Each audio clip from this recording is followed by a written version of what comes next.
True crimers, welcome to Break the Case. I'm your host. I'm Jen Coffindaffer. Hey, listen, I am so glad to be here today. We have an all-star panel to break down the Delphi case.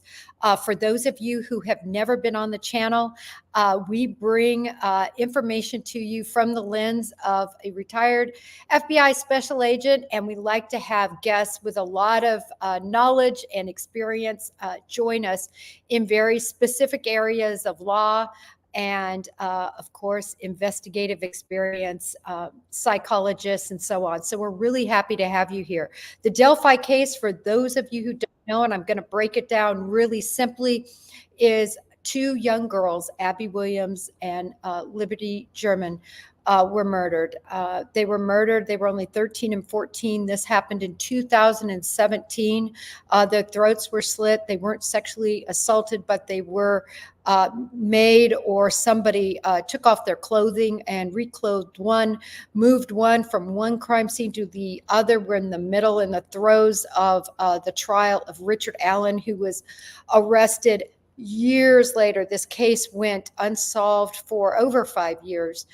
Richard Allen now sits before a trial. Unfortunately, though, Judge Gohl has decided to make it a very private trial. So no one is allowed to see, hear. There's no electronic devices except for the public, and certain journalists, a very small number, are allowed to go in there and take notes. And that's what we're relegated to sort of listen to and read some notes they've actually published, trying to duplicate different exhibits and things they've seen.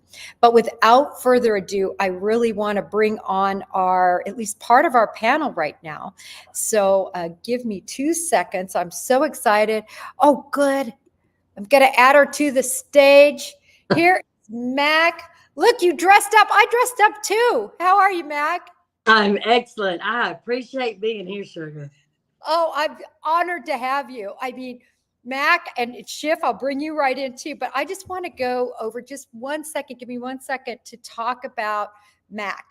Cheryl McCollum, crime analyst, college professor. I wrote this down because I don't want to miss anything. Founder of the Cold Case Investigative Research.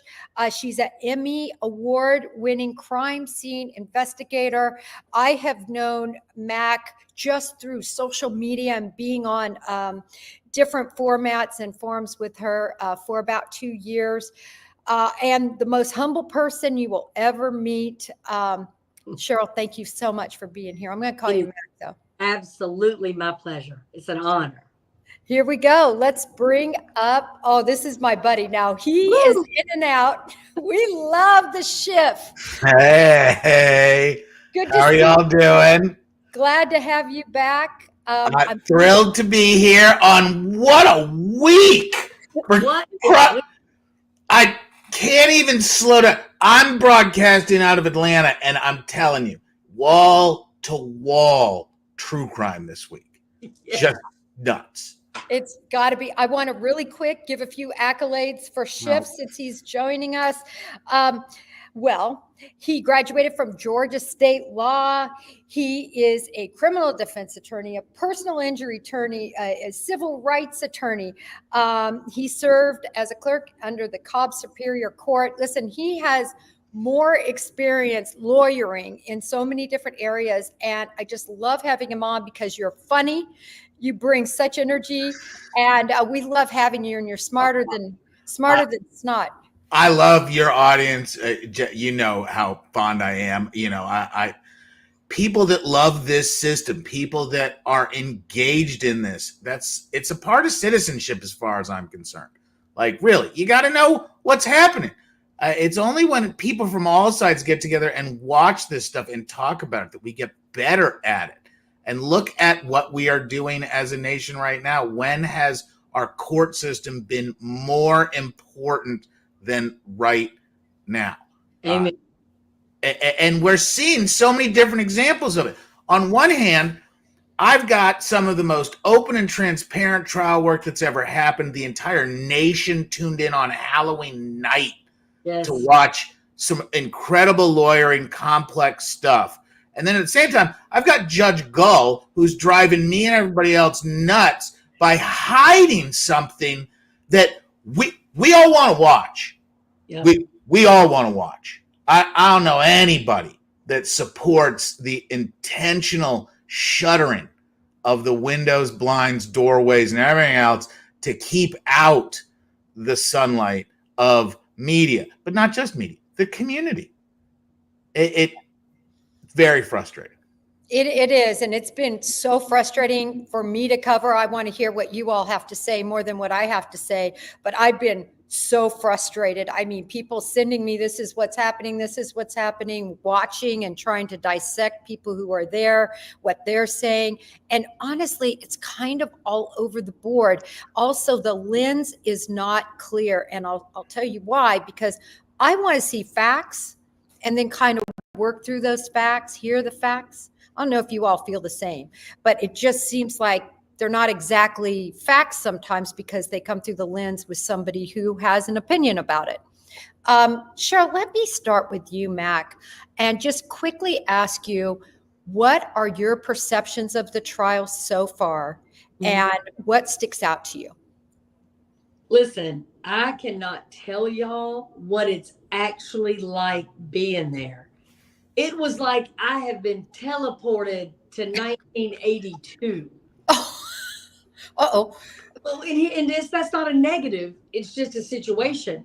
I have not been in a court where I personally had to take notes on a legal pad in 30 years, 40 years, because there's media, there's a camera.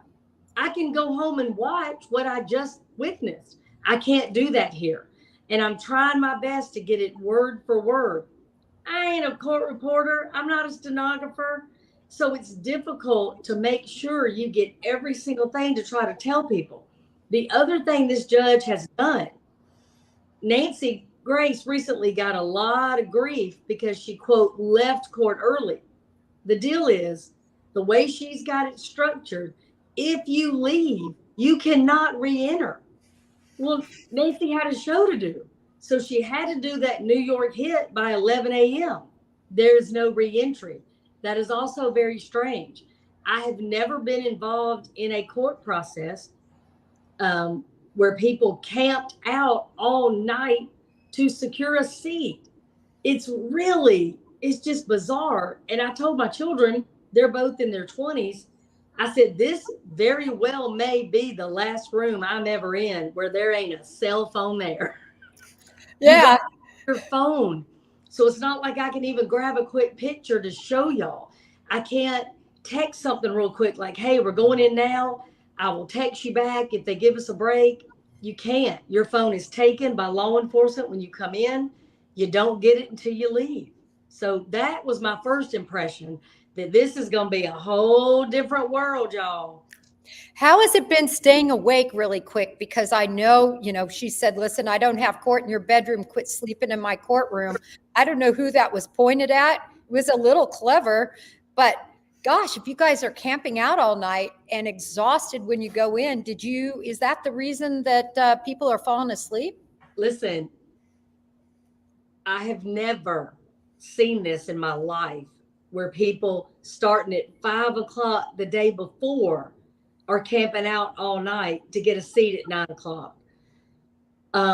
You have got some podcasters there and some local media and some national media that are so devoted, they are risking their health. I mean, I even asked one of them, do you have pneumonia? Because it is 34 degrees. And I know you're from the South. Like, this is not something we're really used to. There is dedication like I've never seen. And I want to make 2 points, if that's okay. One, Please. I have never seen podcasters, local media, and national media working together, sharing notes, having conversations that I understand. Did he say white van or white man? Like, just double checking, triple checking. It's not like anything I've ever seen. Like, people have asked me, oh, I bet you can't stand Mata and what he's all about. Let me tell you something. One of the first people to speak to me when I walked into that courthouse was Bob Mata. Do we see this case differently? Yes. But y'all, that doesn't change how I feel about anybody. That's like saying, well, I love chocolate cake, and if you don't, we can't be friends. That is insane. That is ridiculous. You know, I'm so glad you brought that up. but it's Yeah. And I'll tell you, as someone in that universe, not every case is like the Reed case. That is an outlier. And I believe the lack of discourse and the treatment that we've seen amongst people in the true crime universe. Mhm. We ain't like that. That's the Reed case. We're not like that. Sorry to interrupt. Murder Sheets was just so kind, and we had great conversations. Barbara McDonald is there. Susan Hendricks is there. And then, of course, you know, when Nancy shows up, everybody knows who she is. Lots of respect, lots of kindness from all sides. Again, we see it differently. I mean, I have spent my entire career, and I will say it. I say it all the time. I don't use the word allegedly. I'm going to tell you what I think, what we've got, and why I think it's this person. But again, when I talk to somebody like our friend Joshua here, he may regulate me and say, hey, remember this though. And it's an excellent point. There's no discord. And the only other thing I want to mention, because I would be remiss if I did not. Delphi is a little town, y'all. And this law enforcement has been told there's no days off, there's no holidays, you ain't going nowhere till we're done. They've got a spotlight on them like they have never had. They have been nothing but professional and kind and helpful and polite and above anything, patient. But they have run that courtroom beautifully. And when I tell you, they tell you where to park, they tell you where to go stand so that your car don't get towed, so you're not in the wrong line. They tell you, do not leave, because I can't let you back. But I just have to brag literally on law enforcement, the media, and then lastly, the families, all sides. I have not seen anything where anybody's been ugly. I have not seen anything where anybody's had a cross word. I was just super impressed and absolutely humbled, because this is not like any other trial. It's not like any other town, and it's not like any other case. And I saw a lot of love, a lot of support, and a lot of respect. That's awesome to hear, especially with something that has so much mystery and so much lack of information, that we're getting a lot of speculation kind of at a higher frequency and pitch than we do in other cases, because it is that lens that you're talking about, where I know and love multiple people following this case, each of which you're always going to have your perspective coming out, which again, part of the greatness of the true crimey kind of universe, where it's not all corporatized media. You get people brave enough to say, I'm just going to tell you what I saw. And that's very real journalism, because we've got a tiny courthouse. We've got a place that no one's familiar with, because this is the first televised trial ever out of this place. We've got judges that aren't familiar with it. Law enforcement's not familiar with it. I love hearing the rest of your observations, because that's what the jury has to deal with. The fact that everybody's polite. Because I tell you, you go down to some big urban courthouses, it's like a mega mall. And jurors are marched in. You are sat in a room with hundreds of people. You get no food. You don't even get tepid water. I love knowing that the Mayberry-esque attachment it's part of that oeuvre, the terroir of a trial. And that's what makes it so much more interesting to me, because this is so tiny, and it's exactly the kind of place where those wild stories oh man, you wouldn't have believed it. And that's where these stories come from. And I am so glad you mentioned the jury. I want to ask the two of you something. I have never seen a trial where the jury can ask questions in the middle of it. And at first I thought, I'm going to hate this. No, I don't. I love it. because you don't want somebody sitting there confused or having a question. They got to wait 3 weeks to get an answer. It's phenomenal. And they're taking their job seriously too. But what do y'all think of that? We've started getting that with a couple judges here in Georgia, especially here in Fulton County. Judge McBurney, who everybody knows, Judge McBurney's name, he allows jurors and himself to ask questions. Absolutely changes the trial and makes it better. 100% makes the trial better, because while there's a value in an uninformed or independent jury, you want an inquisitive jury. You want a jury, like you're talking about, wants the truth, wants to know what's it, has questions that need to get answered. Those are the questions that need to get answers, not the questions I've thought about or that the DA's thought about. Those are the questions where we find justice. And it makes me think about Arbery, where we all sat out here on the outside, talked about these toenails and the toenail clippings and the toes and the toes and the toes. Jury didn't spend 1 second on the toes. And we spent good 48, 50 hours on it. Yeah. So you're absolutely right. How this jury is asking questions, I love hearing that. And I want to hear more about what it's like inside that courtroom, because reading it on a transcript, reading it on a tweet, it just never gets you there. Cheryl, absolutely. I want to focus on, first of all, since we're on the jury, talk to us a little bit about how many questions we're getting a day. Are the questions more pointed toward things that they've heard or the law? Give us some insight here. First of all, they each have a file folder. So they put all of their notes, everything that they're given that they can take with them back to the jury room to look at.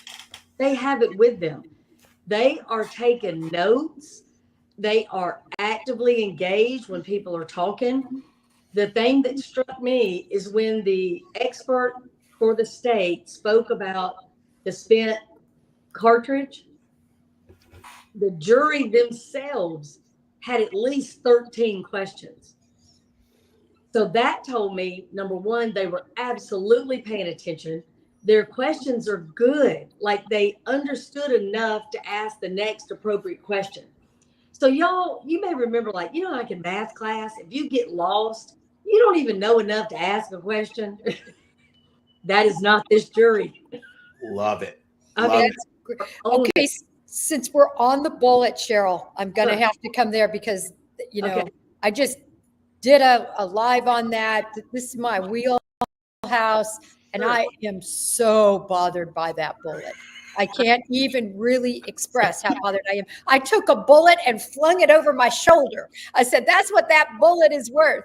But let me ask you, one of the biggest things that bothers me about that bullet is the fact that they did the testing instead of manual ejection, that they could not make the markings, that they had to fire.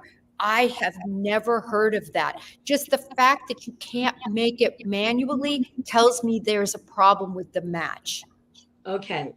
So let me just talk about her. On the stand, when she spoke, she was unshakable. She was, if you did not have your background, she was believable. You could understand what she was trying to say. She was polite. She did everything that we are trained to do. She got the question and she answered to the jury. She was polite. She smiled. I understand what you're asking me. And she explained it to the jury. So I thought she was extremely strong in that regard. The one thing, and this might be a training issue, you again are talking about a small town. You're talking about a lot of people that they don't testify a lot. They've never had a double murder, much less of children. A lot of times, to me, they didn't follow through with their answer. So like if they were to, try to explain, well, it looks like it was, cycled through 3 times. That's where she stopped. She didn't explain it. She didn't really explain what it really meant to cycle through in a way that I thought the jury could understand it. I usually use a Pez dispenser. It's not the greatest, but everybody can understand. Wait a minute. It goes in, it's loaded. It goes up and up and up. Every time you engage the top of it, candy comes out. So it goes in, goes up, goes out. It cycles through. If there's any damage to that dispenser, it will leave a mark on that candy, and that mark will be that dispenser only. She didn't explain it, I don't think, as basic as she needed to for what she believed. Now, I'll be very clear what she believed she saw. When she was asked, she said, it's a match. Do you think that's because it was a little over scripted? That's what I'm hearing. So when we teach younger lawyers and even down to high school students in mock trial, they get a script. So there's not a connection between the question and answer. It's just almost, I'm going to say this, you're going to say that. I'm going to say this, you're going to say that. And you do miss the kind of natural extension that you can only feel by being present in the room, where maybe there's a little bit more that needs to be added or lingered on or something like that. Well, it's just like when she said it's, very difficult to get DNA, a cartridge unspent or fired. Not really. So again, you're talking state lab versus private lab. I wish they had gone private lab. I wish these things had gotten to Francine Bardole or Othram or somebody. Again, I don't believe, and Jennifer, I'd love to hear you. I do not think they used our federal people like they should have. You got the FBI sitting there with their evidence rapid response team. What? Why are you? Okay, this drives me crazy. I'm just going to tell y'all, and I want everybody to listen to me. In my world, I can call the best there is. Why wouldn't I? If I've got a situation that I don't understand, I can call Jennifer Coffindaffer. I can. I can call Joshua Shipper. I can. Why would you not use the best there is in the most important case you're ever going to have in your career? That bothered me. So we should have gone next level. And again, Jennifer, I'm going to defer to you, but you can talk about the FBI better than me. I'm just telling you, I would have not only utilized them, I would have had them there every day with us in that command center, going through every single piece of evidence. And we would have known. We wouldn't have tested 1 or 2 hairs. We would have tested 72. Schiff, it's that sufficiency. You're going to pop. I'll let you answer, and then I'll go back. I won my hearing this morning in Northwest Georgia with a soft cross. It was a PC hearing of an officer. Basically, they charged my client with aggravated assault, and I don't believe it should have been aggravated assault. And rather than get into a fight, you talk about sufficiency, because I had the officer basically admit on the stand without raising my voice once, could have done a better investigation. David Ball's new book on cross-exam for criminal defense lawyers is all about establishing very clearly, you could have done this better. If you wanted a strong case, you could have done this. And it's not confrontational. I love this officer. I hugged him up as the defense. You showed up. This is a marina, right? So there's a bunch of calls about disruptiveness. Yes. And then, did you interview these people? What about these other things? If you were doing your full job, you do this. You could have done. That's exactly what this case is in my mind is talking about. The insufficient investigation. Right. They never brought in the right resource. They have state resources in India. They do. They have crime scene experts that could have talked about a bullet, which is a standard piece of evidence, at a far deeper and more effectual manner. People know how soft brass is. This is a hunting community. I guarantee 75% of that jury owns a firearm and shoots guns. These aren't dumb people, but you do have to connect with them with this very real physical evidence and the fact that it wasn't treated like 2 dead little girls. Right. We're depending on it. I agree, Schiff. It's gross. They brought in the bureau, but they brought him in way too late. Yeah. The girls were found by civilians. At that point that law enforcement shows up, that crime scene should have been huge. It should have been completely roped off. I mean, there were items in the river. There The were park, yeah. Acres. that whole tract from the Monon High Bridge all the way to the crime scene and beyond. I'm hoping you agree with me, Cheryl. This is really your bailiwick as well. That should have been nobody gets to enter. I mean, we should have had footprint marks. We should have had possible DNA. We should have had all those hairs tested. The Bureau comes in like a whoosh.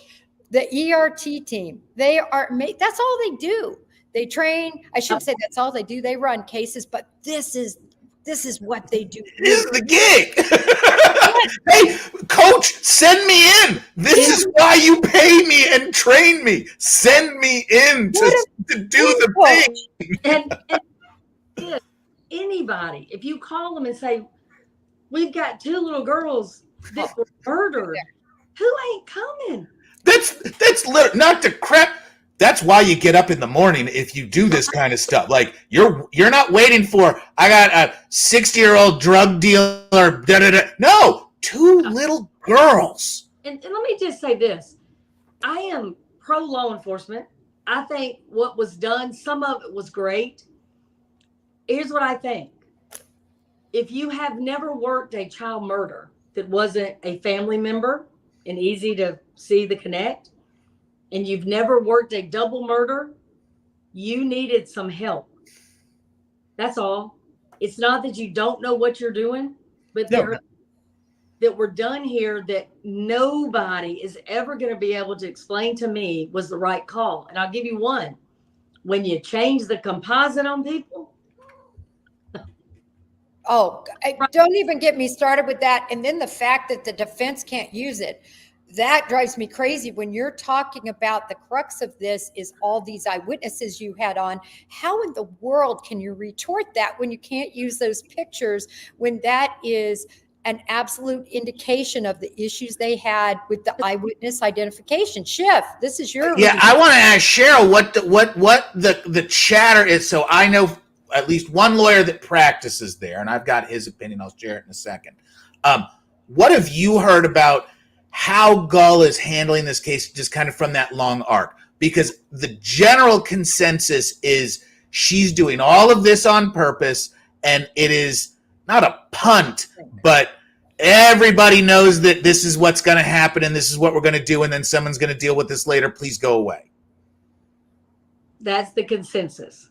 But let me be very clear, and Jennifer's already hit on it. It depends on who you talk to and what side they're already on. Gotcha. For me, and this is just reality, if I watch my son sing, he's fabulous. He's not a singer. He's not even on key. But oh my gosh, that's my child, right? I come to this case very similar. I understand the magnitude of what they had, the unbelievable gut-wrenching discovery, the we are out of our league feeling, but you got to do it. You're in the middle of it. So I tend, when I'm watching this, to go, he freaking put himself there. How do you not look at him? They didn't call him. He called them. He said, hey, this is what I'm wearing. Matches that man on the bridge. He says, and I didn't park, at the entrance. I parked away. Now, let me explain something about where this really is so y'all understand. From the 2 entrances, there's one at the Freedom Bridge, and there's one Miller, they call it, that's across from an abandoned farm. Both of these entrances to the trail, where he parked, he's nowhere near there. Nowhere. And I'm just going to be straight up. This is how I work a case. The man I saw on the bridge is not exactly a triathlete. What fat person parks further from when they start to exercise? So I call BS on that right away. He said it. Then you got a car that matches his car going by at the time he said he was around there. Okay, that's good information. That's solid information. Well, then you say, okay, listen to what we now have. We originally had guys, down the hill. Then they added guys. When you listen to what it really is, it's guys. Then, Libby says, hey, and you hear a gun rack, and he says, down the hill. Now, that's a horse of a different color right there. Then So, Cheryl, I didn't know that. So, Yep. because I have seen probably 5 different reports on this whole conversation and what was actually edited and what's real and what was enhanced. So that's what you heard yourself. That's what was testified to by the officer. And then other people in court were like, you can hear it. You can hear it. Wait, I don't like that. Wow. You're telling me how to think. I Right. can't. No, I no, can't handle that. I get you, but y'all, we all know that sound. Even if you don't own a gun, you know that sound. And then here's the thing, Richard Allen himself. So it doesn't matter what I think, doesn't matter what the other people think. He said he had a gun. And then he said he fumbled with the gun and that's when the bullet fell out. He said it. So you can't discount it. But wasn't that by the bridge that he said that happened? And how much medication and how much feces and how much toilet water had he drank by that confession? Correct. But Jennifer, you know as well as I do. They fake it. I know. I know, but not just that. You know good and well, if you and I were working a case and somebody starts to tell us a story and we have all this discovery, and in that story, he says, I went to my parents, checked out. Then I went and bought beer. Then I went home and got a jacket, even though it's hot. Then I went to the bridge, saw the girls, followed the girls, made them go fooled with a gun, made them go down the hill, saw the van and killed them. How many times has somebody in the throes of psychosis been able to tell you a story in chronological order and add facts you didn't know that are substantiated by people? He didn't know that man got home at 2 something and drove a white van. He didn't know that. He knows he saw a white van. Then he gave us motive. He said, that's why I was going there to rape him. Then he explained to us why there was a lack of seminal fluid, because he couldn't rape him because he saw the van. Now, I don't know about you, but you can show me whatever evidence you want. And I'm not going to be able to say, oh, okay, so I'm going to say this is why I didn't rape him. He gave us that. He did that. So I don't care what they showed him. He factored in motive and he factored in the reason there was a lack of DNA. And Okay, Cheryl, they ought to be hard. I got a question for you, Cheryl, and I'm so sorry to interrupt. I heard it were maybe just a titch behind. Why, when they have over 20 phones, we have this guy who's a freak. He wants to molest girls. He wants to rape them. He's willing to murder them with a knife. Why don't we have one pornographic photo on any of his phones? Why don't we have any sadistic pictures? Why don't we have any Google searches? What in the world? That just doesn't sit well with me. It does well with me. But again, he put himself there, wearing the same outfit, date, time stamped. He can't explain to anybody why he parked where he parked. We can't rule him out either. And here's the reality. You've got, in my opinion, we've got 60-something confessions, but there were more than that. There were some they didn't allow because it was given to inmates, and they say those are no good. You've got a man that won't quit telling his mama. Now, between the 3 of us, if there is anybody in this world you want to protect, you want to make proud, you want to be sure that she only sees you in the best light, and you won't quit telling her. Not only that, he throws in, oh, and I molested my sister. The transcripts are chilling. Just absolute. You read it, it's like he's talking to his mom. But Cheryl hit on the big thing. You can't eliminate him because you can't. Yeah. There's absolutely no way to eliminate him as a leading suspect that knows a lot of stuff, but you also have to accept him as he comes, which is, come on, the guy's addled. The guy is the local simpleton. The guy, if you needed a patsy that would not put up much of a, man, this guy's out of central casting, which adds credence to the idea that there was insufficient investigation, and you get into the cover-up, and it's not me, and there's two people, and then very quickly, beyond a reasonable doubt's out of reach forever, because what needed to be done, calling authorities that had experience, calling more assistants to come out and do the groundwork at the beginning when they could preserve that evidence. And the idea that they didn't do that is not only offensive, but suspicious, because you've got the biggest crime that's ever happened around here. You're the local law enforcement.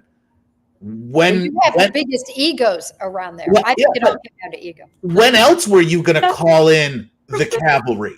Wow. What'd you say, Cheryl? When else were you going to call in the cavalry? Oh, the two dead girls in the park. Yeah. That's not a big enough case for me to bother those guys from downtown. We got it out here. No, are you nuts? Jennifer makes an excellent point. There are egos, but here's the other thing that blows my mind, and I want to hear from the two of you. Every single person listening to us right now has, from a distance, you weren't expecting this person, but you see a friend from college or high school, you holler, they turn around, you're like, oh my gosh, I can't believe it. I knew it was you. You're telling me his wife don't know that's him, his mama don't know that's him, nobody he's ever worked with. And this is, if you want to take it, whoever the killer is.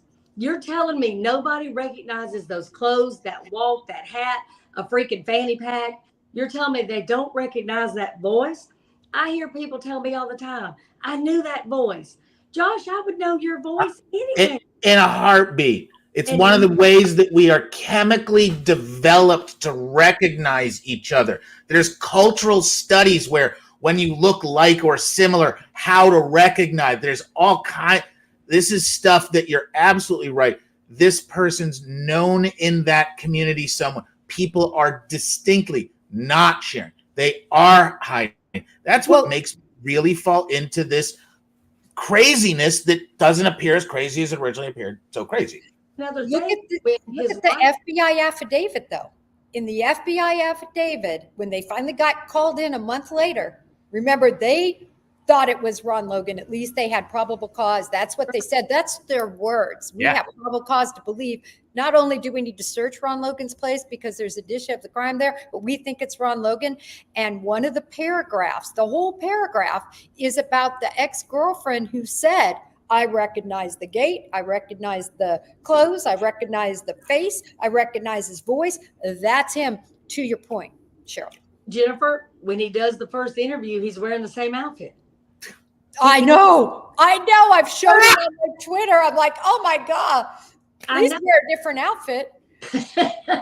But hey, you know as well as I do, a lot of times when you arrest somebody, I can pretty much guarantee they're going to have on the same shoes. Oh yeah. Oh, the unwillingness to shed your favorite memories. Oh boy. Yeah, it's not like it's Karen Reed that has 5,000 outfits. Yeah, no. A couple pair of boots. Get rid of that stuff. Come on, people. Every single misstep, and there's so many unforced errors. At some point, you go, there's not coincidence like this. There is no such thing as this many coincidences, many, failures of just basic stuff. More than one suspect had a reason to look at him. Keegan Klein, are you kidding me? Oh my God. You communicated with that child and said, I will meet you here. What are the odds? God, around here, every one of them would have been arrested and we would just arrest all of them. Like it just would have been what happened. But to follow up on your point, Cheryl, Keegan Klein then through Anthony Schatz, just I believe a day later, maybe a couple of days, communicated with another girl about hooking up, gave her information, and a masked man showed up at her window. Okay. Hello. That means Keegan was sharing that information with all of his porn people. And that's why I thought this was going to be a ring. I thought it was going to be all three of them.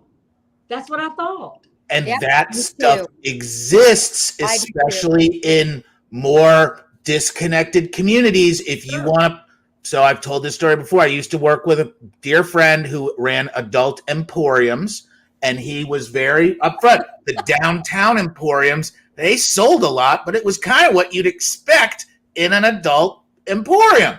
Yeah. If you wanted the crazy stuff, that was all out in the rural, super conservative communities, because that stuff, people that are into some of that more aggressive lifestyle, apparently concentrated out in more rural parts of America. And I absolutely believe that some of these really horrific, unthinkable, right out of a horror novel ideas about rings, about secret societies and groups and bad stuff that is generational sometimes. That exists in America. It does. And I don't know if it's here, but they've not eliminated very many suspects in my mind. There are people out there that know a lot more. Cheryl, let me digress back, and then I want to get back to some of your points, Schiff, because I think they're so good. But let me digress back, because I think the people want to know, at least I certainly do, back to that courtroom. Give us an insight into Richard Allen. I want to see him right now. Yes. How has he been through all this? This was really unusual. I'm used to a defendant is brought in, he's seated, and he faces forward. He doesn't really have the opportunity to engage with people behind him. Okay? Especially at this type of crime. Does that make sense? Yeah. He's brought in, and if the jury's not in, he mingles around the table. He speaks to the guards. He speaks to his lawyers. He focuses on every single person in that room. He looked me dead in my eye every day that I was there. He looked at my sister every day that she was there. I noticed that he would, of course, obviously acknowledge his wife and mama. He knew, I guess, there's some suspicious, I can't even say the word. There's people there that he knows specifically. So he would acknowledge them in some way. At one point, he winked at his wife. What caught me, even though I had heard, he's little. I mean, he's not very 5'4", right? And now that he's lost so much weight, and then he has a tendency to sit next to the largest defense attorney, so he looks even smaller. And then he sometimes will, he'll shift down in his chair, but he is little. He is the eye to eye normal, or is it 1,000-yard stare looking right through you? Or I really want to know what that, like, is he going eye to eye to eye to eye all around the room? No. Or is he natural? When he comes in, like the first day I was there, I wasn't there in the beginning. So I was a new person. And I'm just telling you, he looked right at me. I don't know if he's trying to figure out, who is she? Is she media? Is she local? Who is she? Maybe he was thinking, there's Mac. She's here. I love your podcast. That's what it was. But again, some of it, people are going to say, you're biased. I mean, I get that all the time. Of course I'm biased. Good Lord. You've got two little girls that are dead, and you're looking at somebody that is at the very least odd. At the very worst, he is not mentally well. I mean, there's something terribly wrong with this man. So you can't look at him and go, I would let him babysit my kids. No, he's nuts. I mean, he has this way of looking. It's not like, you remember when Ted Bundy lost his mind and Wayne Williams lost their mind on the stand? Yep. You don't have that here. You have somebody who is quiet. He's almost no expression. But when he looks at you, it doesn't look like no expression. But again, is that because I have the crime scene in my head? I don't know. But he does not think well. Is he medic? You think he's medic? Unfortunately, lots of times they give some very strong medicine to people facing trial, and it can impact, and it's hard to deal with. I mean, that's way out of my wheelhouse. I don't know. My sister, who was there with me, is a trauma nurse. She's a level 1 trauma nurse. And she was like, a lot of times they will do things so that they're not overly anxious, so that they're not nervous, because you don't want to do that in front of the jury either. Look like you're scared to death. He does take notes. I did see him laugh once.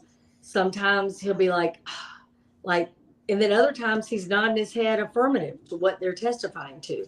So again, he's seemingly to me very engaged, very aware. One time he even did this when they were saying, lock you up. He made, like he's doing handcuffs. And is he cut?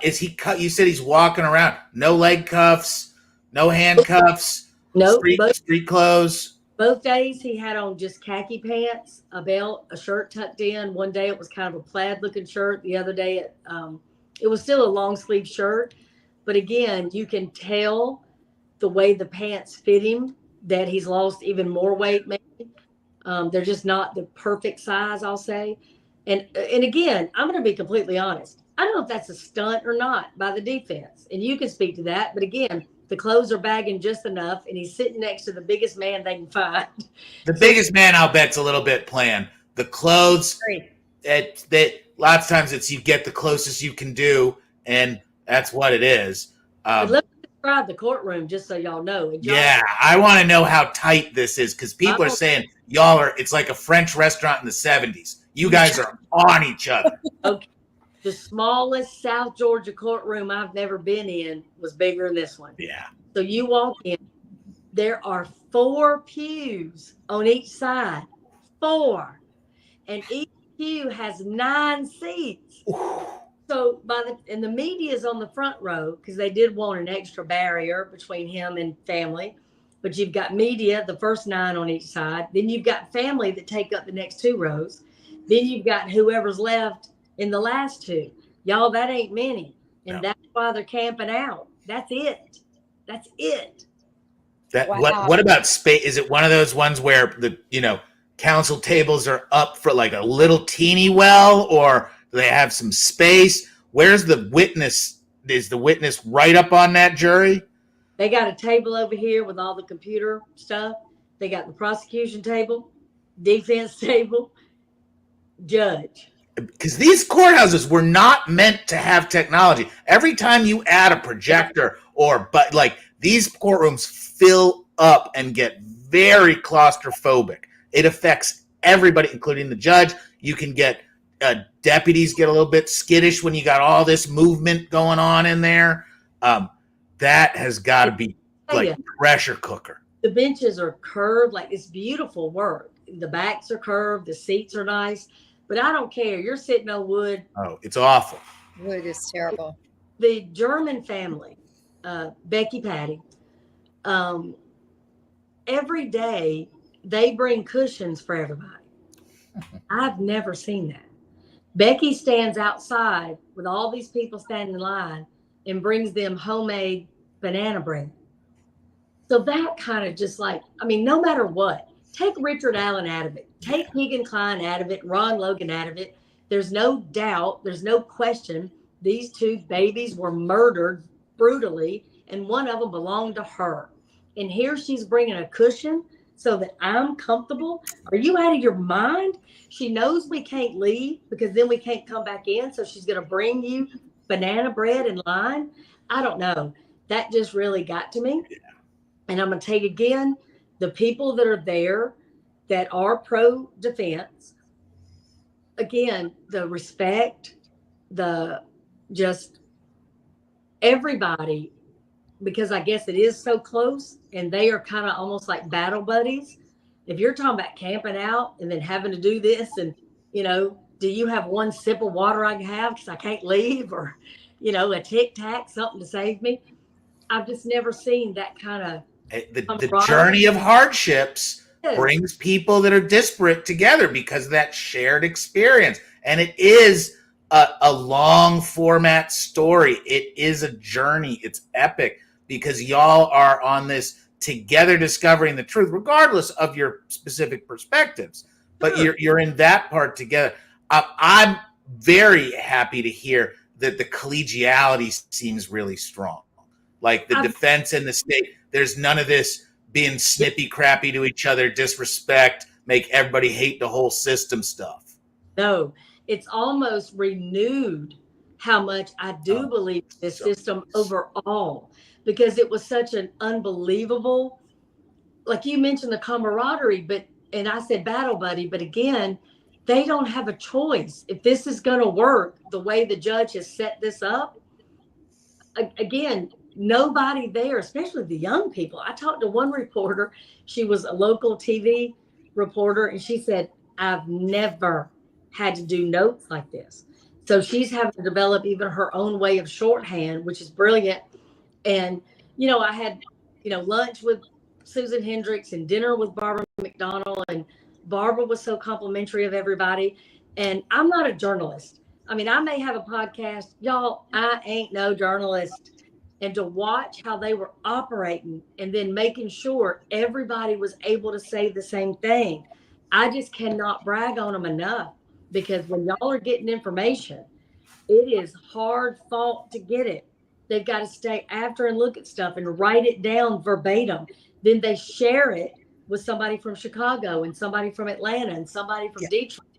How is that evidence sharing actually working? Could you tell us? Because that's the first time I've ever heard any evidence share like this ever. Yeah. I said evidence sharing. I meant their notes. Exhibits. Or exhibit. Yeah. Like Jennifer said, the exhibit sharing. With everybody. But to me, in a world that is competitive, you want breaking news. You want to say it first. You want to say it better. You want to have the exclusive. None of that is going on. It is, Jennifer, what did you get? Here's what I got. Josh, I don't know. I heard white van. Did you hear white van? And you're like, no, white man. Then we go back to Jennifer and she says, no, it's van. Remember, he was driving down the road. That's right, it's van. So there's all this help. I don't know. I just sounds like a community research project trying to get the right information out to all of us, which is really great. Cheryl, I want to ask also, if I may, tell me what your reflections are from Rossi and Baldwin in terms of, like, are these guys good? Are they after it? Right questions? You're stunned and amazed. Where are you at on the spectrum with them? If I was writing a movie and I needed 2 defense attorneys out of Central Casting, they're it. Awesome. They're doing a lot of things that I recognize, like when they talk, they touch his shoulder, that sort of thing. Is it resonating with the jury? Again, the jury's engaged, y'all, no matter who is standing up talking. I think that right now, you're about to see them kick into overdrive. What I saw was a very determined group, but they didn't cross the line too much because they don't want the jury to see them as just being complete asses. But I think you're about to see them do their best work. Yeah. The prosecution, extremely impressed by. Again, that's what I'm used to. That's what I know better. But I thought they did a fantastic job of laying their case out one step at a time. I don't think they tried to do too much. Like, there were things I personally was expecting because we had kind of heard some things like the fire pit or whatever. Nothing was brought in that they wanted to be able to land in their opinion. So I respected that. They weren't making just, we're going to throw every single thing at it and they can take what's relevant and what's not. But again, I was critical of the defense when the photos were leaked. I'm never going to be able to accept any excuse in that. There's no excuse. Wasn't in love. They brought air down. I thought the time not right. I don't think they knew damn well whose hair it was. So I didn't like the time of it. However, in that courtroom, they know what they're doing. I'll tell you that. That makes me feel good because as much as I like both sides of it, I want the lawyering to be good. We need more good lawyering out there. And hearing that the prosecution's on the ball and professional, hearing that the defense knows what they're doing is a great relief. I have one last question, but then I got to get out of here. Thank God Franz is going to show up and keep you two under control. Objections. Are we seeing the objection battle, or did everybody sit down and just go, no, let's have a trial here? There's been a few, and let me tell you, again, defense 101. Rossi is really good at this. Objection. The prosecution, objection, sustained. Thank you, Judge. So I'm sure the jury's like, oh, he won that one again. He Like, knows what he's doing. They love it. They love it. Don't even know what it means. Then they love it. They're like, ooh, ooh. Yeah. So he's good. And he does some things where, again, I'm just telling you, central casting for me. But y'all, I've been in this game 40 years. So I've seen good ones and I've seen not so good ones. And, you know, sometimes like Rossi, he'll sit. He won't stand all the time. And then he'll stand.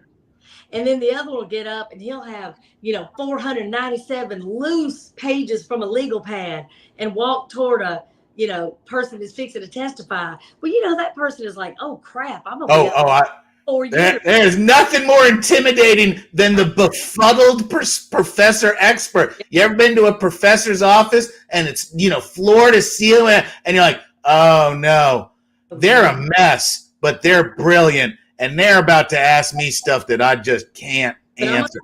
Let me tell you, the prosecution's good too. I'll tell you one thing. Oh, good.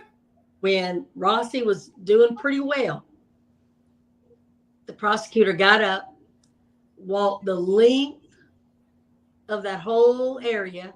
Well, you know what happens? Nobody's listening to him anymore. Oh, yeah, no. The silent grab is a classic. Just a classic. Y'all, it was so classic and it was so quickly done. He went over there and just stood a minute, almost right next to the jury, had a redirect, and then walked right back to the seat. They didn't hear a thing Rossi said. I love hearing stories like that. All right, I've got to run. Schiff, before you leave, and Franz, I'm going to get you right up here. I was having problems with Wi-Fi when I had 4 up, but Schiff, you have to tell me where you are on this, because the big question is, did the prosecution prove this beyond a reasonable doubt in your mind where we stand right now?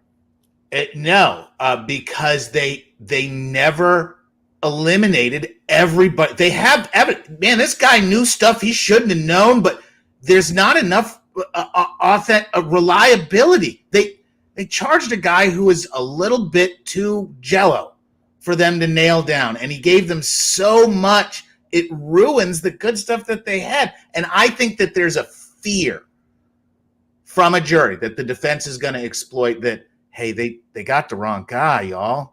They're trying to snow y'all, jury. That there's someone that did this, and they picked the easiest fruit on the tree because they thought he'd just get convicted and it would close this. But no, this is a real mystery. More work needs to be done. More work should have been done. I agree. More work should have been done. I think that's where you get the jury and exacerbate the fear of wrongful conviction and trying to bury what really happened. I think that's a very healthy pathway for the defense to focus on. I love seeing all y'all. Thank you so much for inviting me. We are going to do this many, many, many, many, many more times. Please tell Franz I say hello, and he missed me in Vegas. So. We'll talk soon. We'll talk soon, y'all. Have a great night. Thank you so much for joining us Friday night. Oh, thank you so much. There's some, and Mac, thank you for love it. Love it. Thank y'all. Have an awesome weekend. All right, here we go. Franz, hello. Hey guys, can y'all hear me? Perfect. Yes, we can hear you. We couldn't before. It was kind of, I think it was because I had 4 on. I've never done that with my Wi-Fi. There's so much room for me and Josh in the same space. There's so much room. Just not room. Everybody in the audience, really quick, I want to welcome Franz Borghardt. Really quick, he's an LSU lawyer. Sorry for that noise out my window. I live downtown, so it's loud. He's a professor. He is a criminal law, both federal and state. That's his bailiwick, and that's the reason why I love having you on, Franz. Thank you so much for spending some of your Friday with Mac and I about Delphi. We were getting a lot of reflections from Cheryl because, unlike the rest of us, we haven't been in that courtroom, and she's been so great to give us a lot of really good information. Let me break down now, or have Cheryl break down. This is where I salivate when I'm sitting next to my prosecutor. I have all eyes on those jurors. Typically, I'm like, this guy's with us, this guy's against us, this guy we don't know, this guy's asleep. Cheryl, where are we at? And then Franz, I want to hear your reflections as to what Cheryl has to enlighten us with. I can tell you right now, none of them are asleep. The folks that are alternates are just as engaged as, quote, the real jurors. Every single person, again, they have their own case file. They can add exhibits, they can add their notes, whatever. They can take that with them in the jury room. They can review it. They cannot take it out of the courthouse. But at any time that they're on a break, they can look at things. They're full. I can tell you. They are writing notes all the time. And again, the number of questions that they are asking, I have been impressed and shocked. None of them have been questions that would have been elementary. They're not asking, what does DNA stand for? No, they are getting into just the dirt and grime of this thing. And I think it's impressive. So I believe at the end of the day, if you understand their questions and the time that they've put in this thing, I am going to be satisfied with whatever they render. I will tell you that. Really, really quick, Cheryl, let me ask you this. Do you have any that, and you know what I'm talking about? I do. It's when the prosecution asks the question and they're like, Yes. and then the defense asks the question, they're like, Yeah. are you getting any breakdown? I have to say, from day one, there was somebody that I imagined the way that they were like nodding, paid attention. When they chose to write something down, when they didn't, felt like they might be more with the defense. There's at least 4 people that when I watched them and when they decided to write something down and highlight, I thought they were more prosecution. And my sister and I felt the same way. And again, she's not a criminal justice person. She's a medical person. So I always like her point of view as well, because it's from a different world. And we kind of zeroed in on the same people, which I thought was a good sign that maybe I was on the right track of what I was looking at. But I'm going to tell you again, nobody was sleeping. Nobody was nodding off. They were writing. I mean, I don't know how many notebooks they've probably gone through, y'all. I'm not kidding. Because I think I almost filled up an entire legal pad, and I wasn't there that long. I was there for 2 days solid. But, I'm confident in our system. I always have been. Have there been some hiccups? Sure. But there's human beings involved. There's going to be. And I do know Kelsey. I've known Kelsey for years and years. I've been to Delphi many times. I've walked the trail. I've walked the crime scene. I've driven it. I like to think I understand it from a crime scene perspective. And with that said, it's hard for me not to see it that way, to feel like, come on, we got to get some justice for these children. If it's not him, that means a killer is still walking free, and that is not okay. Or one is dead. Yeah. Franz, what do you make of, we discussed it a little bit earlier, the fact that jurors can ask questions. I've never seen that. I don't think it could ever happen in a federal system. Do you like it, dislike it? What do you think? Okay. Well, first of all, I fantasize about being in a courtroom where I can listen to them articulate what they want to know. Because it doesn't just make sense that they should be able to ask questions, right? Because look, at the end of the day, we're guessing, we're trying to emphasize things because we think they're important, and we're trying to de-emphasize certain things, but we're guessing at what they like, they dislike. We're trying to read body language. As a case agent, I'm sure they're like, you're honing in on what you're honing into on, and then talking to the I love it. I love the idea of them getting to ask questions because look, let's just cut the foreplay out. Then the lawyers know what's important. And then the lawyers can shape the rest of their case or their cross-examinations off of those things. That's number one. I also love the fact that they're getting to have their own little materials. So in Louisiana, we only allow them to take notes if everybody agrees to it, and they do not know, they don't know if we disagree to it. And if you're the person that disagree, if you're the defense attorney who disagrees to it, they'll never know. So most of the time we don't agree and they don't get to take notes. It makes sense that they would get to take notes. And look, the act of actually putting pen to paper, the act of writing something down that you deem to be so necessarily important that you're writing it down, the mere fact that they're writing it down speaks volumes. You know, whether they're writing it down to remember it, whether they're writing it down later to build their own little mini case. And look, at the end of the day, I don't know why the states don't allow. You're right. Look, you're right. It's never going to happen in federal court. It's never going to happen in federal court. But the fact that we don't do it more, now the other side of this is we don't have a camera in the courtroom. Yeah. So we're all just, and look, Cheryl, I think you're very credible. I have no reason. Your observations are probably spot on. I like having a camera in the courtroom. Louisiana doesn't have a camera in the courtroom. Let me tell you, I would prefer it because here's what happens. Let's say that I write down 40 things. If I've got a 60-second hit, I got to pick 2. Well, then people say, well, you're biased. Baby, I ain't got 4 hours to tell y'all everything. And I'm sure I'm picking out the things that are going to show the investigative side. But Franz, I got to tell you, when I first heard they could ask questions, my knee-jerk reaction was I didn't like it. I thought, what in the world is happening? When I saw it in action, now I'm like, why aren't we doing this all the time? And I also think it's going to save them so much time in the jury room. Yes. And sitting there for 3 weeks confused. They already had their question answered. Boom, move on. So what I'm curious about is are the questions coming on forensic intensive witnesses where it's like, hey, we don't understand the science and you need to explain it better?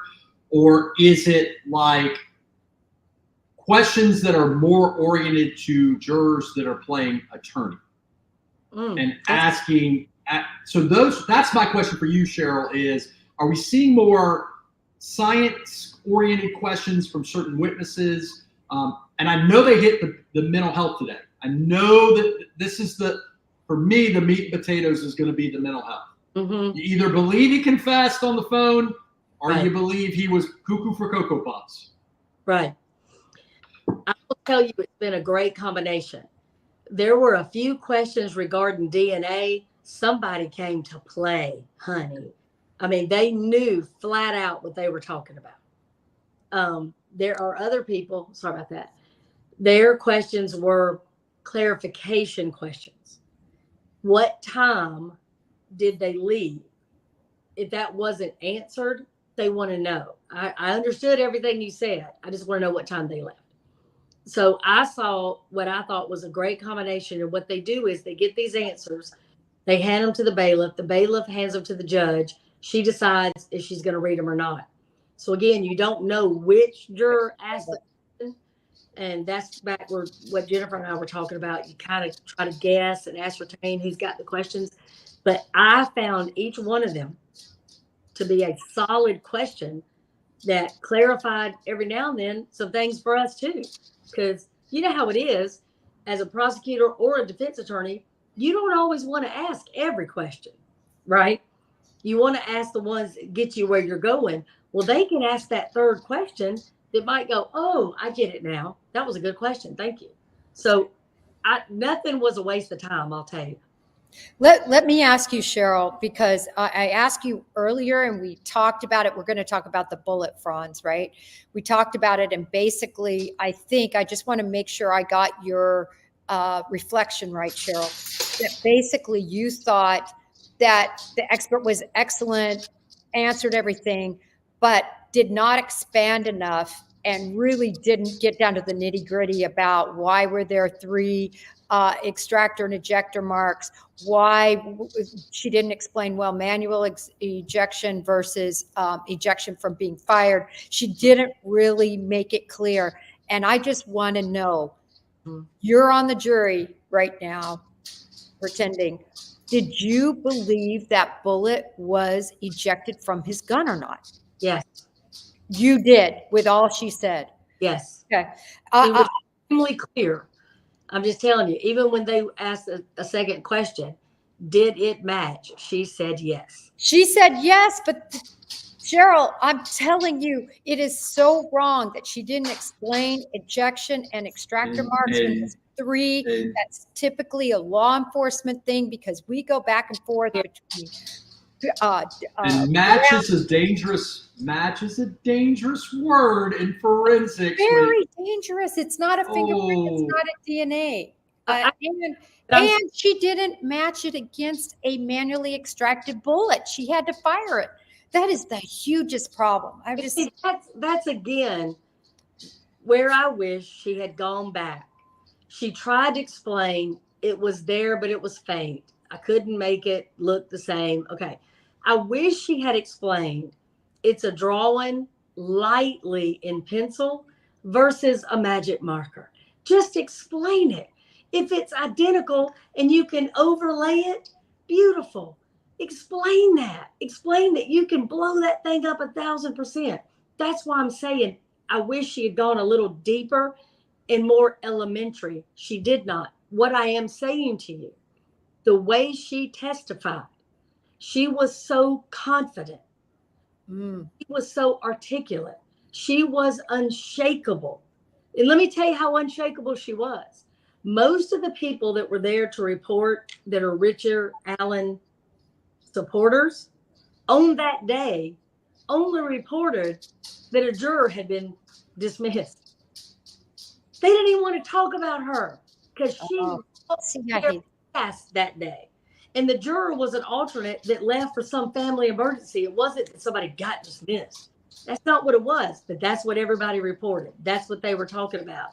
And so again, I would like if this had been on TV, you could see what I'm saying. And let me be very clear to everybody watching. Let's say she's dead wrong.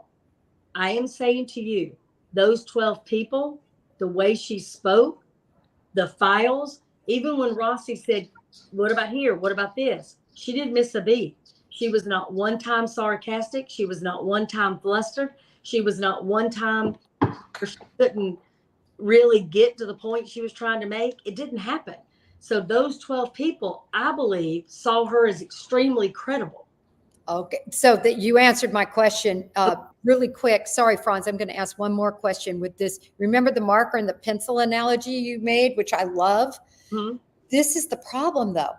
If you manually eject around and you have the extractor mark and the ejection mark, right? It grabs it and then it flings it out, and there's a mark that's left on the casing of that bullet. Why couldn't she duplicate it manually? Because it left, let's just use that analogy, it left a magic marker mark. Yeah. But she had to have it shot to leave the magic marker mark. You see why that doesn't add up for me? And I will tell you again, and I want everybody, I'm going to tell this as plain as I can. Please don't come at me hateful. Nobody can hate Mac. Oh, honey, baby. Okay. I'm just telling you. She said at one point that it looked like it had been cycled through 3 times. So I don't know if he reused, reloaded. He says he fumbled there before they went down the hill. I have no idea, but I know probably what they were trying to infer. But again, the defense is about to put their expert up, and they're probably going to clear it up like you're saying. I'm just telling you that's what she said. Okay. Firmly. So she was saying, unless I recycled it, it's not going to do it anyway. But what is there matches one single time. That's what she's. Okay, Franz, we got to go to you because here you're spending your evening with 2 women, and we have a lot to say. Let's listen to the man. So firearm experts are a good firearm expert are one of my favorite, because it's one of those opportunities where you can really get into just demonstrative exhibits and show people this is how this works. And like, it's not lost on me. I'm from the South. I'm not saying I have a small arsenal of firearms in my house. I'm from the South. Read what you will into that statement. I know where this case is being tried. So there are jurors that are familiar with firearms. Yes. Okay. So for me, the opportunity to show them, and again, I wasn't there, I wasn't watching, but I hope that she was showing them like what we're talking about. Now, that said, as a defense attorney, if there was an opportunity for her to demonstrate or do an experiment or an analysis, and she didn't do it, she better have a good explanation as to why she didn't, because that's going to allow the defense expert, presumably, to pounce on it, right? Like, we'll never know. She didn't do it. You know, now, the question then becomes, and this is a weird burden shift for jurors, even though the defense has to do nothing, the question then becomes, well, why didn't the defense ever request that experiment to be done? And why didn't the defense ever do that? They may not ask it, but in some of their minds, they're like, it's kind of like, you never tested this for DNA. Well, yeah, you never tested it for DNA, but someone's thinking, well, you must not have wanted to test it for DNA either. That's right. That's the double-edged sword. It's the double-edged sword. But Franz, really quick, and Cheryl, on this bullet, as you all know, the metal expert, the FBI medalist, this is what he does, is explain the metal on metal, the ejector on the copper casing. I'm assuming it was copper. He can't. They're not letting him testify. I see this as one of the biggest defense blunders I have maybe ever seen. That the defense, and correct me if I'm wrong, but they did not do a motion to get that gun out and to allow at least the metal expert, I hope they certainly did it with the tool mark expert, to test. How could that happen, Franz? Help me. So if it's my expert, the first question I'm going to say is, okay, can you render an opinion based on what we have right now, or do I need to file a motion to allow you to do something, keeping in mind, now I'm doing this from a broad forensic standpoint, and Mac, jump in anytime here. If it's an experiment or an analysis that's going to deplete evidence, that's one thing. If it's a experiment or analysis that will not alter evidence, like, for example, firing a firearm, right, and then comparing, then why wouldn't you do it? Unless you're afraid of what's going to come down the pipe. And an expert might say, you don't want me to do this. Exactly. And I will tell you, she showed a video that explained exactly how firearms are made, which I thought was brilliant. There should be no question how striations get on the casing. There should be no question. It was that well done. Again, I would have liked to have seen even a little bit more, just real elementary, like a spiral football and a Pez candy. Got it. Everybody can understand that. A child can understand that. Again, when I tell you, she, to me, was the most impressive witness I saw. Wow. But she's a true expert. I mean, I looked at her resume, I didn't see the CV, but I saw it explained all the different trials she's testified at and everything. I mean, she's a great expert, but I still can't explain how she didn't talk about the three, but hopefully the defense will. But I don't know what's going to happen if the tool mark expert for the defense wasn't allowed to analyze that gun, because if he or she didn't, the judge doesn't sound like they're going to get in. You didn't let the metal expert in. Why would you let the tool mark expert? So the bigger hurdle, ladies, is you either believe. So what is the obstacle to me? What makes me nervous is either they believe he has a mental health issue and he was saying stuff on that phone. And again, they've been observing him. He physically looks the part, and I mean that lovingly to anybody that has any mental health issues. He physically and externally looks like someone who might not be malingering, might not be faking, but they've been observing him. But if they don't believe he was admitting to something he didn't do,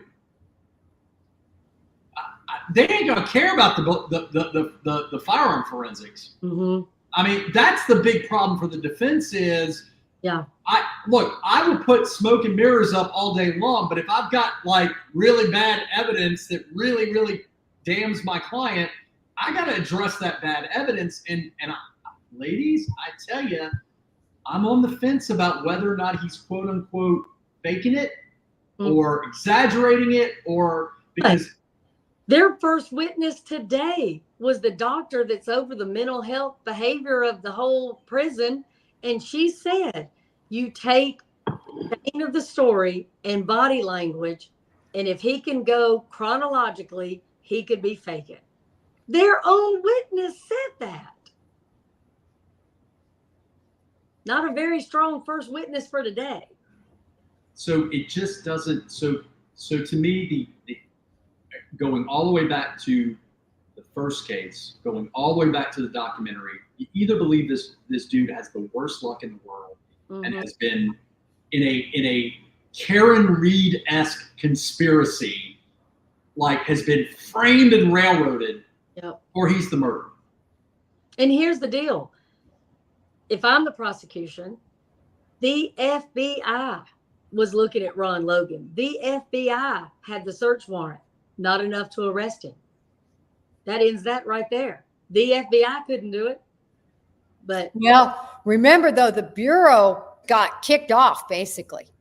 I mean, we'll see if they put Nicole, they didn't put her on. I don't know what's going on, but the FBI got shooed right away. And I think it was because there was a lot that they didn't necessarily want revealed. My understanding is there was a complete diversion between how the Bureau thought the investigation was going and how the locals thought the investigation was going. And that was it. You know, they don't have any venue. We're invited guests when we come to help the locals. But here's the optics are, you've got one of the best investigative entities on the planet. Yes. That's willing to do the work and has no dog in the hunt from a standpoint of home cooking, right? Right. The FBI is not going to home cook in Delphi. Nope. What are you thinking? Because to me, that's huge. Me too. I said that. I don't know. That's what Cheryl said. One of her first points she made, and but of course you're preaching to the choir here. But y'all, that's the biggest benefit in my world. I mean, there is the top, best trained, and you come and it don't cost me nothing. What?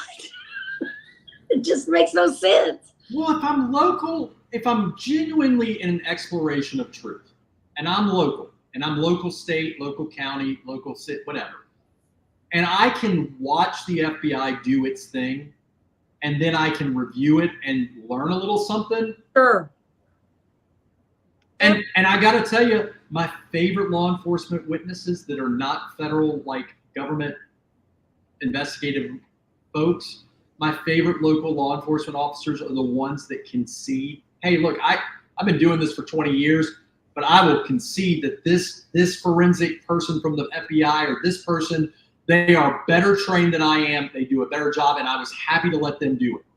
When I hear a witness testify to their own vulnerable limits, I'm like, I believe that guy or gal, So and I'll say this: it doesn't even have to be a federal person.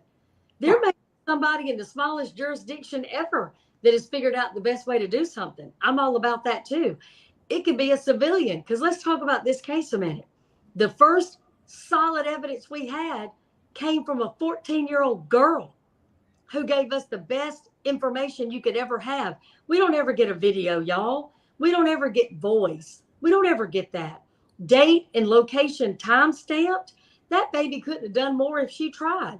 Then you enter the volunteer civilian who found the tip. Then you figure it's civilians that found the body. Then it's over and over and over. Civilians have done a remarkable job here. And I'm telling you, civilians could have had a better chance of finding DNA than your local lab. I'll flat out say it. Could have gone to a private lab.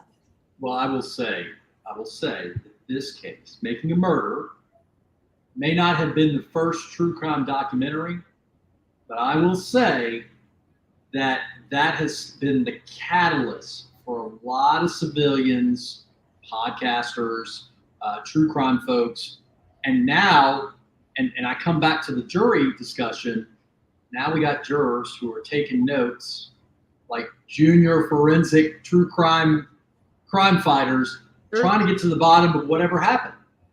I mean, that's a good thing. That's what I say all the time is if you look in chat, if you look at Twitter, these true crimers are jurors. Amen. I mean, we're not going to be sitting up there. There is no way they're putting any of the three of us up on a jury.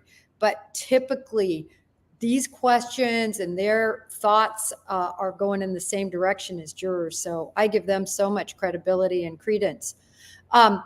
So I want to quickly get back to where we're at in this trial. I want to hear, Franz, what is your thoughts so far? Do you think that the prosecution met their burden? I mean, they've rested. I think that I disagree with Mr. Schiffer, respectfully, and that seldom happens. I think that they've met their quote unquote burden. Now, whether or not that meeting of the burden survives an offensive defense, because I think that's what we're about to see. So as you guys know, oftentimes I don't have a case, or my case is a good cross-examination of the state's witnesses or the government's witnesses. Yeah, I may have an expert here and there, but generally I'm not prosecuting a defense, so to speak. I think you're going to see a prosecution of a defense in this case, and candidly, I don't know. What I'm concerned for the state is their case airtight enough to where it can survive that, even with the rebuttal that they get. And I don't know the answer to that. I think, for me, I believe he did it. I don't think he was framed. I haven't seen enough within the four corners of the trial to lead me to believe that they got the wrong guy. Now, that being said, trial ain't over. So, but like I don't feel like they missed any opportunities. I don't feel like it was like them ending the symphony on a bad note. I mean, they put on the case, and I think that they've proved, to me at least, at this point, beyond a reasonable doubt, that they got the right guy. Now, again, what happens when we start seeing experts from the defense? What happens when we start seeing witnesses? That is what I'm concerned about. Cheryl, what do you think? They've got the right guy. If me and you are working this case and a man tells us I was there this date and time and this is what I was wearing, and then we look at that video, and then you go over and you bring me back video and you ain't gonna believe this. He said he was parked way over here, nowhere near.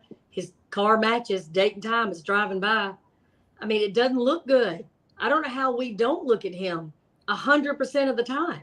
Again, I understand Ron Logan, but that didn't pan out. Keegan Kline apparently didn't pan out. So again, you're left with Mr. Allen. And for me, sorry, my phone keeps stalling.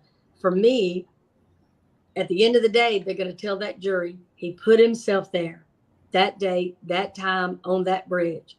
His wife even walks into the room and says, "You didn't tell me you were on the bridge." That changed it for her too. And then he 60 times tells us he did it. He gives us motive. He gives us why there's no more DNA. He walked them through that water. That took a lot of DNA. And then he says he couldn't rape them because of the white van. I believe him. All right. So I think that was a great closing statement. I'm going to give you mine, and I'm on the defense on this one. I don't know. I'm on the fence. I'm a bit on the fence, but I'm leaning toward the defense. Okay. To your points. Number one, he came forward in 2017 and said, "Hey, listen, I was there. Everybody wants to self-report. And guess what? They don't do anything. They don't image his phone. They don't look at anything. They just completely pass him by." So he tells them, he's honest. Hey, I was there. Do some guys do that? I mean, we've seen it all, right? The people that kind of put themselves out there and say, see, I'm telling the truth. I don't see this guy as a mental mastermind in this way. I really don't. I just don't think he's like that. Number two, we have somebody with absolutely no criminal history that is going to slash the throats of a 13 and a 14-year-old, that your whole intention is to sexually assault them, to rape two girls that are there at the same time. I mean, how's he pulling that off? Killing one and then doing the other? Anyway, and then we've got 20 devices and not one pornographic piece of information from any of his phones, nothing sadistic, nothing that ties him to any sort of action like this in the past. Then we have the fact that these girls, two of them, one of them was the same size as him. So it's not that this gigantic man, yes, he had a gun, but he says he racked it, at least if we're to believe his confession, near the Monon High Bridge. That is not where that bullet was found. Furthermore, the forensics are done so badly, they didn't even take a picture of where the bullet was found. We really don't even know where the bullet was found. The forensic operation at this crime scene is an F. People think the one done at Karen Reed, that was maybe a C. This is a flat out F. Crime scene, putting up the crime scene tape. They let everybody and their dog trample through that crime scene. They didn't get any foot markings. They didn't analyze all the hairs. This is one of the hot messes that I've ever seen, really, in any situation. And as far as the confessions, what did Walla plant? I hope I'm saying her name right. It's Walla, right? Dr. Walla? Mm-hmm. What did she possibly plant? She was in social media. She was communicating with all sorts of people. She knew about that white van. That white van is all over Reddit. That white van is all over. It wasn't a big epiphany. I believe it would be in the discovery. He was supposed to be viewing the discovery, although there's testimony that he was eating his discovery. The feces on the wall, the drinking, the potty water. I agree with the whole chronology that expert mentioned, that most people who are crazy maybe can't do a chronology, but can some. I don't know. For me, there's so many holes. It's like a sieve. I do not like this case. And I could never personally believe Richard Allen did that. And that bullet is trash. Wow. Sorry. I mean, but I think he'll be convicted, Franz and Mac. I think he'll be convicted. Mm-hmm. Me too, 100%. Franz, any retort? No, look, I would, if I were representing him, I would tell you guys, there's meat on the bones to defend this guy. This is not, just because I think that the state met its burden doesn't believe I don't think that there are defensible issues, including poor investigation, poor crime scene processing. That said, he can't testify. Like, he can't. I mean, yeah. I don't think he can. Oh, yeah, that's a great question. Do you think he will? Do you think they should? First, do you think they should, to both of you? And second, do you think they will? I don't know that he has the mental stability to do it. Let's say he's not faking. If he's not faking, there's no way in the world I'm putting that guy on the stand, because he is what we call in the business soft, and he's already, if he's not faking, he's already admitted to doing something he didn't do. So what's going to stop him from doing it up there when confronted with a very good prosecutor? I don't know that he's that guy that gets on the stand and slam dunks his own defense. I think he could hurt it. So no, I don't think he testifies. I'm gonna tell you right now, if he slam dunks it, when did he all of a sudden become whale? I mean, that doesn't make any sense. That's gonna be bad. And I'll just tell you, my mother-in-law loves Georgia football. And if Georgia is nobody's perfect. They're going to be in this city right now. They're all here. It's all Georgia, because Georgia, Florida is tomorrow. But, you know, if Georgia's up by 20, she ain't happy. She wants Georgia up by 100, right? That's how I feel about crime scene. It's not enough I have the bullet. It's not enough I can understand the blood. It's not enough that I know they were staged. It's not enough that I know one was redressed and one was nude, and why was one killed first and which one was killed first. It's not enough. I always want more. And if I was working a case with you, Jennifer, I would meet with you every day. What else can we go get? What else can we find? Who can we find? Because you want it, I do. Before you take somebody's freedom, you want it so clear. There should be no questions in your mind. So again, if you were my lead detective on this thing, you've got too many questions. We got to go back. That's how I feel. I'm not even saying it's not Richard Allen. No, I get you get me. You get me, don't you, Cheryl? You said it perfect. I wouldn't sit there and go, gosh. So, but never underestimate. We got blood. I would hear you, and I would go back and get you more evidence. That's what we need.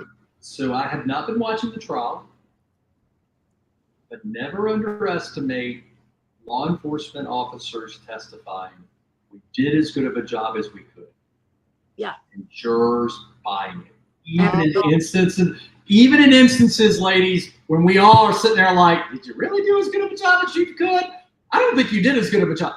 Because it's all about, and Matt, it goes to your point. It's all about if you try to collect evidence, if you try to turn the rock over and there's just nothing there, then you can look at the jury and say, we really did do everything we could. We thought about this. We took the pictures. We did this. We tried to bring everything to you guys, and some of it there wasn't evidence there. That's totally different than the experts. They did. So, y'all, this is I appreciate it. I am honored to sit with both of you as always. And Jennifer, I wish we could have worked a case together. That would have loved it. And I want to thank you both. Friday night, and you guys took all this time. Thank you so much, Franz. Thank you for coming in late and offering your expertise. Cheryl, thank you for giving us a lens into that courtroom. Guys, I hope we do more of these. I really do. And I thank you all. Always available for you two.